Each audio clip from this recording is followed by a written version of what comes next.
Figure it out. Lots to figure out there. That's fine. Okay, and I'm good. I'm sure it still sounds Like this. This is about right. If you can just check it real quick. Sure.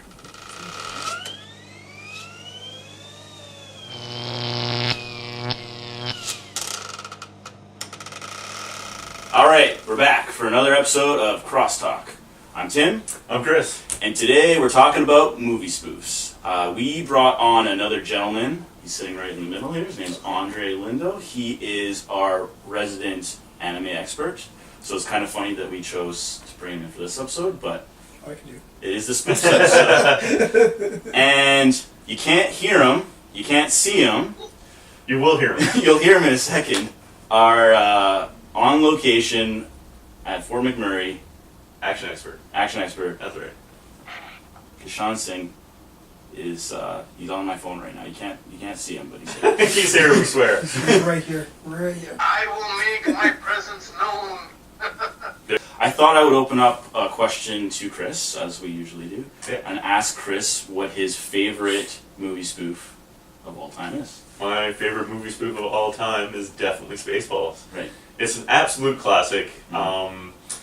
Spoofs Star Wars, but it also spoofs a whole bunch of different sci-fi genres. It spoofs Star Trek a little bit with the whole transporter joke. I also, and I sort of made this point a little bit as we were talking a little bit before, about, I just love the fact that they named a character Colonel Sanders just so they can make a joke. What's the matter, Colonel Sanders? Chicken? I love it. It's fantastic. Yeah. The part where he fast forwards the VCR, like Yeah. the tape in the VCR. It's great fourth wall Yeah, it's great. Exactly, fourth wall breaking. Yeah. It's just everything about it. I just love it. I'm a big Mel Brooks fan too, and just it's an entertaining movie. I've seen it so many times. It's extremely quotable. Yeah. It's a great spoof. Yeah, and I mean, obviously, I'm a big fan of it as well, just because I love Star Wars. But I Yeah. think it gave us a way to think about Star Wars in a more lighthearted way than than we were used to. So at the time, it was really fun. Yeah, and it was quite timely too because Star Wars, the trilogy just wrapped up. They spoofed Alien as well with the anamorph coming out of the guy's chest in the cafe, and you had John Candy was at the height of his game, right? So it's just a nice little. I just really like it. Very timely, very entertaining. It's a good choice. So, yeah. Now, on that same line of thought, I'm going to let Singh jump in here and pick out one of his favorite movies of all time that is a spoof, because I know that he's itching to tell us an action example. Yeah. Action. Well, yes, I am. For the action genre, there is no bigger spoof than Hotshots. The Hotshots trilogy. yeah. Brilliant. Charlie Sheen at his A game for sure. Yeah. I'm talking physically as well, because if you remember Hotshots Part 2, Part 2. yeah, Yeah, that's right. he was rocking a serious body there, man. The scene that I just started laughing about is when he fried eggs Oh, yeah. on her stomach Oh, and bacon. yeah. Because I guess it was a spoof scene where he was. It was from a scene where in Top Gun where they were Oh, having sex. yeah. It was the same thing, and then he's frying the eggs, and he's eating like eggs and making sure the bacon and it's popping. And it was so Yeah, that's funny. good. Yeah, that's a really good scene. We'll also put forth that it was a very timely movie because it was around the time where the action films were very popular, right? Yeah. And at the height of their yes. game.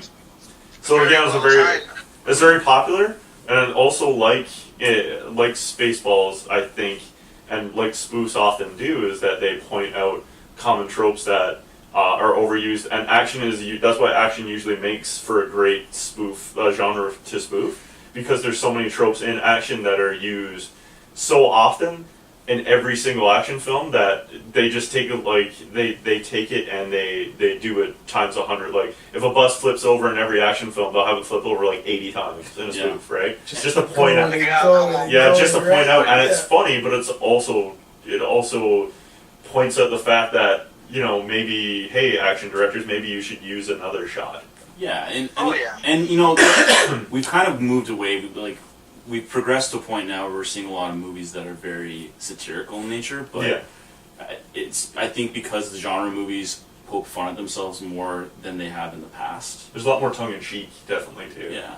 So Yeah, and a good example of that, to say they poke fun of themselves, is the Expendables series. Yeah, exactly. You know, I mean, so now it's kind of like to have a good spoof is very hard now because now they realize that, okay, like, you know, movies, this genre has been done to death. What can we do now? And if we have to do something, we're going to make fun of it as well. Yeah, exactly. So, I mean, it's thing like just the same thing with Austin Powers and, you know, Johnny. It's a spy movie. Mhm. I mean, they're doing it to death, right? Like, I mean, Austin Powers was a great hit because it was the first, like, aside from 1968, 1963's Peter Sellers' Casino Royale, Yeah. as a spy spoof. Aside from that, there hadn't been a spy spoof since. No, Top Secret 1984. Oh, really? That was Yeah. a spy. I thought it was just for It's a 50s. It's a 1950s World War II spy movie. yeah. Also, it was like around the Doctor Strangelove kind of thing. It's far more silly than that. They shoot an underwater bar fight scene, and it is hilarious. See, so I'm yeah, trying to think so, of like, that. there hadn't been- I never have seen it. I a haven't copy seen of it at home, and I love that Yeah, I underwater never bar watched fight that. scene. It is great. It's probably on YouTube, but it's one of Val Kilmer's first roles. Yeah. I unabashedly love that film. yeah, But to your and point that, about like, the Expendables, is it really a satire movie though? No, Or, sorry, it not just satire. Sorry, it has satirical points in it. Yeah. Yeah, they do it tongue in cheek, like Charlie Sheen in Hotshots, where he racks up like 100 or so dead bodies and he doesn't get hit at all. Yeah. And then in Yeah. Expendables, they rack up like 100 some dead bodies and they barely get hit. Right? It's the same sort of idea, same concept. Okay. The I first just- one was more. No, of it's good to point it out though. Yeah, because I don't think Stallone thinks it is, man. No, but I think he really thinks this movie is a great movie. yeah, he takes himself a little bit too seriously. Though, You right? know? Yeah, for sure. The first movie was made as a throwback movie to say that, hey, you know what, this is what an action movie is supposed to be, because it was all about having action from the 90s and having all the big guns from previous years, previous decades come back for that movie. For a spoof, man, it's got to be like stuff like Hotshots and Austin Powers and And Johnny Johnny English, English, yeah. like all those, and Top Secret, as you're saying. I gotta check that out. Yeah, it's good. Yeah. That's what the spirit and heart and soul of a spoof is to make you just uproariously laugh at these things that are supposed to be serious. Yeah, and just take a serious movie and just amplify everything by 100, right? Yeah, all the Exactly. stuff that you know is supposed to happen doesn't happen, or it happens to the point where it's ludicrous, right? Exactly. Yeah. Like Saddam Hussein being frozen and coming back T-1000 style. Not gonna happen. Merge with the puppy. Yeah, exactly. Merge with the puppy. Yeah. Yeah, exactly. Anyway. Yeah. So, on that note, now that we've kind of like covered off the action genre, I think we can move on to something a little less common that we see, but medieval movies. So, you know, knights in shining armor, princesses locked in towers, things like that. You know, there's lots of movies about King Arthur and his round table, all that stuff we don't really see those movies anymore. But to what you guys have been reiterating the whole time is a lot of times these spoofs existed because there was an influx of those kinds of movies. Right, exactly. So in the 70s, there was a lot of movies that were out that were about, you know, like I said, knights and castles and things like that. So, Right. Monty, Even in the 80s, like Sean Connery and Richard Gere did one, I think, called First Night. Yeah, that's in the early to mid 90s. It's like 94. yeah. Ish. So there was a lot of movies like that at a certain point, and they've kind of died off. But in sort of, even before it was in its real peak, I would argue, I was going to say Monty Python did a lot of satirical spoof type shows and movies, and one of the ones they did that I think everyone here knows about, and we can all appreciate it, is The Quest for the Holy Grail, right? Yeah. And that movie exemplified a really good point, which is that you don't have to have everything visibly there. They created a lot of improv scenes on the spot, like the horses clapping with the coconuts. Yeah. And you know, the fake bunny and all these things they did in the movie were really funny because you knew that they were trying to make practical effects without having a budget for practical effects. So many flesh wound. Yeah, so like Great the scene, spraying of the blood, it's obvious that it was poorly made, but it was intentionally poorly made. Yeah, right? exactly. And they're even like when they did the digital like God like reaching in, like everything was so apparent that they were making fun of these types of things. Ends really weirdly. Yeah. Ends very strangely. Yeah. It's a very strange ending, but it's entertaining. And it's a fun ride, and again, it's extremely quotable, it's timely, it's some commonalities that it has with other spoofs. Mm-hmm. And Monty Python, of course, they had so many huge comedies over the years, and they're so well known, right? Yeah, and you know what, that also raises a good point, which is I think they were one of the first troops to really bring sketch comedy to a feature-length model, right? So they did pretty early. like a lot of the other movies we're going to talk about, I imagine, you see that they're from people who were in like comedians and sketch groups and things like that, and they talked about these types of things on their TV shows. But or Mel Brooks, because he's done a lot. And Mel Brooks, right? Yeah. So I think that's a really good example, and it's kind of a little different than what we've talked about already. So Sure. Maybe let's pull it back to Chris again and let him talk about another example. I think. Yeah. So I'll go for another Mel Brooks, Robin Hood Men in Tights. Yeah. And again, it's very, very timely because Robin Hood Princess Thieves had it was a few years after that. Mm-hmm. Well, again, I really like Mel Brooks. I like a lot of his filmography. Carrie was in it, he's amazing in it. Yeah. The dance number, we're men in tights, fantastic. We're manly men. Yeah, exactly. Tights. With tights, exactly. One of my favorite shows on TV right now for comedy is Angie Tribeca. Yeah. And it's very dry, spoofy, spoofing on the whole procedural type show, like a cop procedural. And it's extremely dry. Like, you'll have to go deep undercover. Okay, no, deeper. Okay. Super dry like that. And like a lot of Mel Brooks' filmography is like that. So I always enjoy that type of humor. And again, Men in Tights is a great example of it. So. Yeah. And Mel Brooks. They had a lot of good ones in there. Like, a lot of good people. Like there was Richard Lewis was King John. Oh, there was Dave Chappelle as Achu or Asneez. No, he was a Chew, and he's Hayes. like, bless you, every time. Yeah. And Asneez was Isaac Hayes. But timely for that movie, too, right? Yeah, so it was pulling in stuff from other genres as well, right? And Mel Brooks is really good at doing that. A lot of his films would do that. They'd pull in. Yeah. Like from a lot of different, and you just do it in such a funny way. You can't help but laugh, right? Yeah. Oh, yeah. Yeah, exactly. And then on the other side of the coin, like we were talking about Mel Brooks a decent amount, and I was going to bring up Leslie Nielsen. I know he didn't necessarily direct his own films, but he did a ton of spoof movies throughout the years, right? I mean, he did Airplane. Yeah. He did Naked Gun. Naked Gun. Yeah. He did a few of those. He did Dracula, Undead and Loving It. He did 2001: A Space Idiocy. Yeah.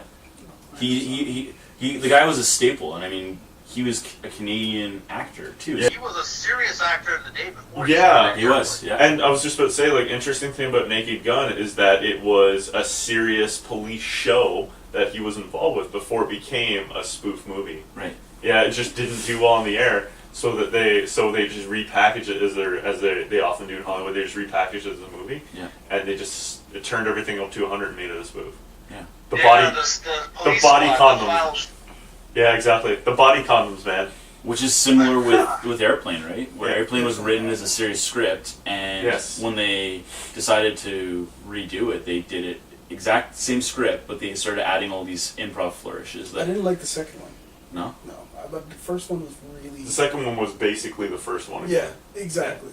But the first one, there's so many quotes, so many things that you could pull from it. Yeah. And they just went over the top with all the different jokes, and even the black guy. Yeah. And he's like, "Oh, I speak jive." Remember that? Yeah. And she's trying to translate for the guy, and it's just like, oh man. Yeah, yeah. And the Now, to show my age here, just to interject, because I don't want you to miss that point.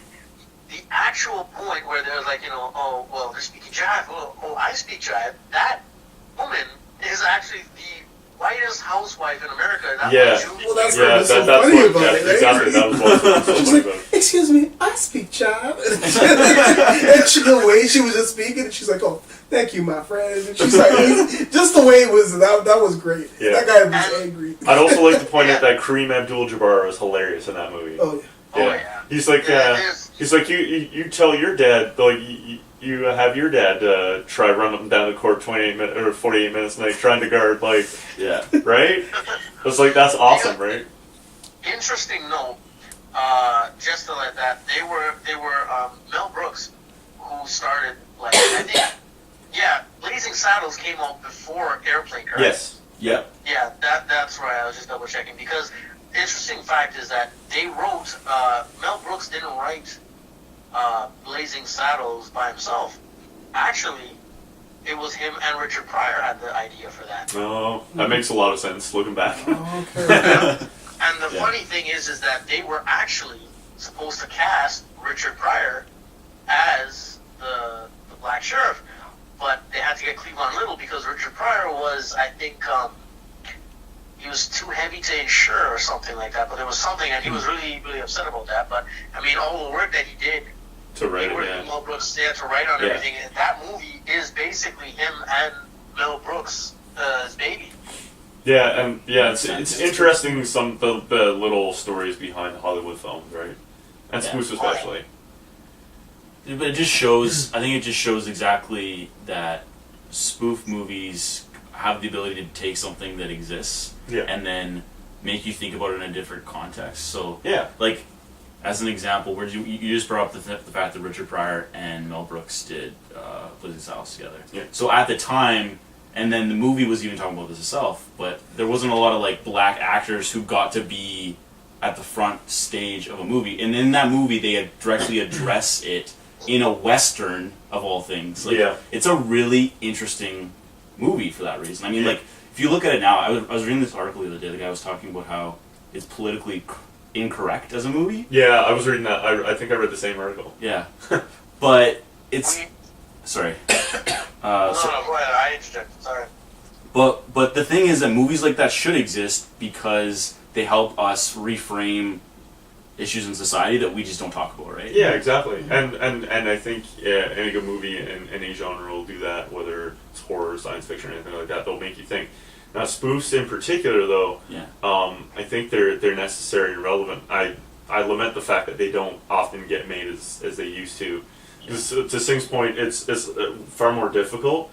I think also we've had a lot of bad ones. Yeah. So probably in about the past 5-10 years, I have not seen that many or even that many good ones, which is unfortunate because I think it has a really relevant place in film. Mm-hmm.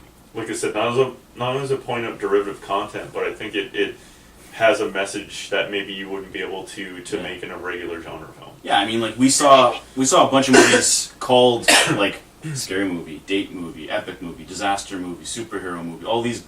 The thing is, like, what they were trying to achieve was on the same level, but because they were being labeled the same, with that same sort of subgenre, like, it's kind of like National Lampoons, but in a more derivative. Yeah. Kind of like you could say a kind of a guide or a telltale sign to say that, okay, look, you know what? This is what's going on right now, and everybody's on this bandwagon, and it's been overdone. Yeah. It's been done to death. So for us, we know that, hey, you know, we gotta grow up. That's one, and then two, it also tells the filmmakers like, hey, look, you know what? We're this has been too much in our scope right now. You gotta try something else. Mm-hmm. As you were saying, Chris, right? Yeah, and I think exactly. spoofs have that power because if people make a spoof out of something, then it's like it means it's a sign. It's been done to death. We gotta do something else. Yeah. So you can keep directors on their toes, right? Yeah, I mean, and you'll see there. I just thought of this just now, but there's an example of that with there's so many movies now that are trying to do a bunch of things simultaneously. Yeah. In terms of like whatever genre they're in, they're trying to achieve a lot of things simultaneously. And there's a really bad movie made a couple years ago called Movie 43. Yes. That was a sketch movie. Yes. And it talked about all these different things all at once simultaneously. And people, now that I think about it, it actually wasn't as terrible as I thought when I watched it. Okay. Because it is spoofing this influx or this oversaturation of film, right? Yeah. So maybe we won't see movies like Robin Hood Men in Tights or Spaceballs or Monty Python and the Holy Grail or whatever movie of choice we talked about. Right. But the point is, there are going to be movies made like that. You just have to be more aware of what they're representing in culture, right? I agree. I would have to say too as well, the advent of slapstick comedy just kind of disappearing from television. A lot of the spoof movies had slapstick comedy. Exactly. So when you start to go away from that, the new comedy that's out, it's very difficult to kind of relate to it, Yeah. especially for us. Well, we kind of grew up on the slapstick comedy and stuff like that, but now the newer generation with their comedy, if you're watching like Disney and all those things, it's not slapstick anymore. It's a different type of comedy. So then when you want to try to do a spoof with that kind of, it doesn't really work. It doesn't tie it. Because they're coming out with another one. I think it's 50 Shades of Black. I don't remember what the movie is. Yeah, It's gonna be, you know? yeah. And it's like, I don't know if I want to watch that, right? No. Just because You it's don't. probably going to be...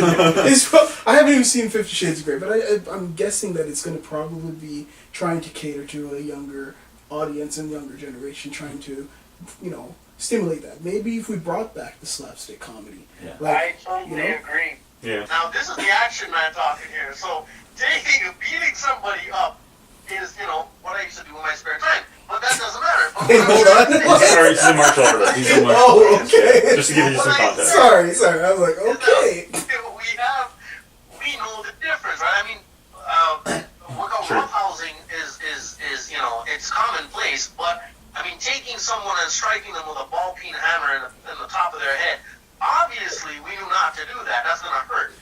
But there was a meme a couple of years ago with Wile E. Coyote strapping himself with fireworks and stuff to go faster on skis, and right underneath there it says, the 90s. When kids weren't so stupid to actually try this. You know what? I would I would say that it's not so much people are kids are stupid and will try it. I would say that it's more that Parenting? well, no, that's part of it too, but I would say more that it's a result of, and particularly in American culture, United States, it's more of a litigious society now. Yeah. Like you can't sneeze in certain directions without being sued, and it's a different discussion for a different day. But it's Canadian law.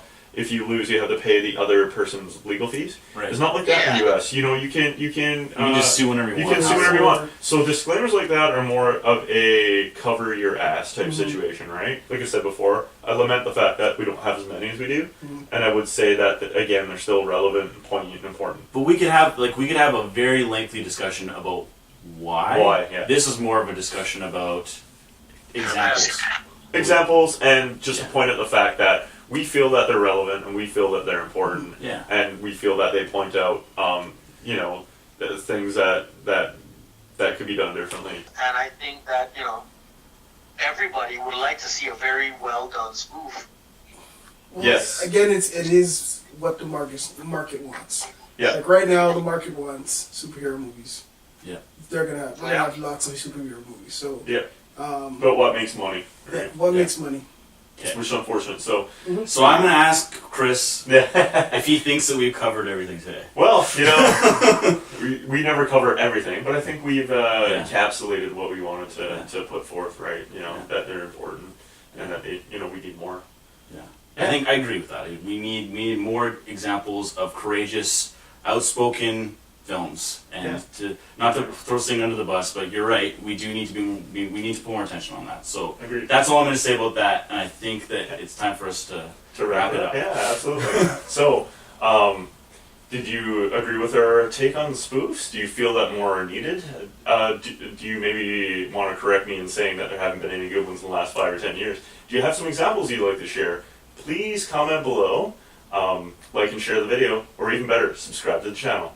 Until next time, I'm Tim. And I'm Chris. And this is Crosstalk.